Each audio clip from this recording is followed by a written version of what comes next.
चढ़चैयाम भइल, प्यार खुलेआम भइल, चढ़चैयाम भइल।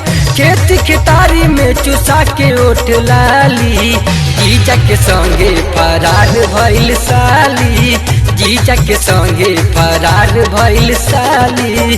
प्यार खुलेआम भइल, चढ़चैयाम भइल, प्यार खुलेआम भइल, चढ़चैयाम भइल। खेत खेतारी में चुसा के ओठ लाली, जीजा के संगे फरार भइल साली, जीजा के संगे फरार भइल साली।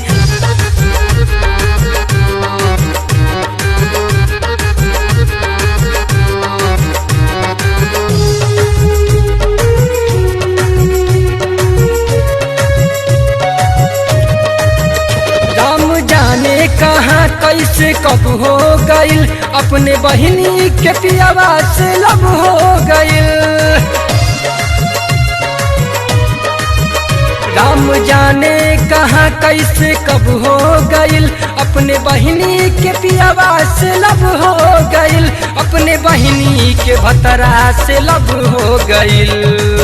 तोहरा से प्यार भइल, दिल बेकरार भइल, तोहरा से प्यार भइल, दिल बेकरार भइल। कहन के दूसर बनब घर वाली, जीजा के संगे फरार भइल साली, जीजा के संगे फरार भइल साली।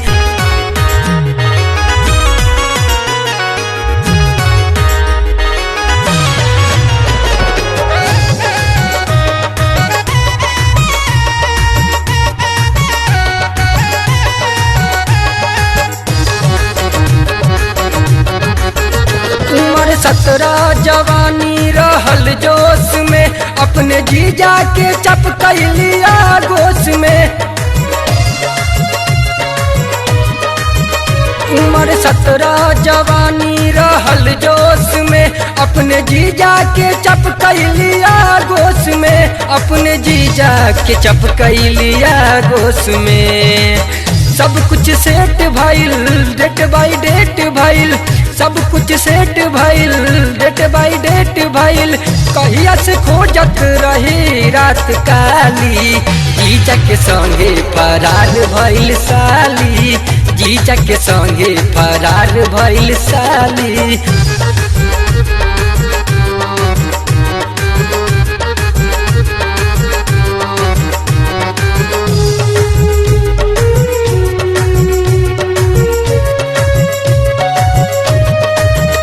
पहले नाजुक बदनिया बदन से सटल रहल, जवने के डर उहे घटना घटल। पहले नाजुक बदनिया बदन से सटल रहल, जवने के डर उहे घटना घटल, रहल जवने के डर उहे घटना घटल। नाम बदनाम भइल, दुखी सद्दाम भइल, नाम बदनाम भइल, दुखी सद्दाम भइल। कुलदीप कलयुग भइल बलशाली, जीजा के संगे फरार भइल साली, जीजा के संगे फरार भइल साली।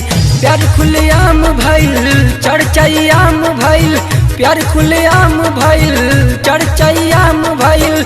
खेत खेतारी में चुसा के ओठ लाली, जीजा के संगे फरार भइल साली, जीजा के संगे फरार भइल साली, जीजा के संगे फरार भइल साली।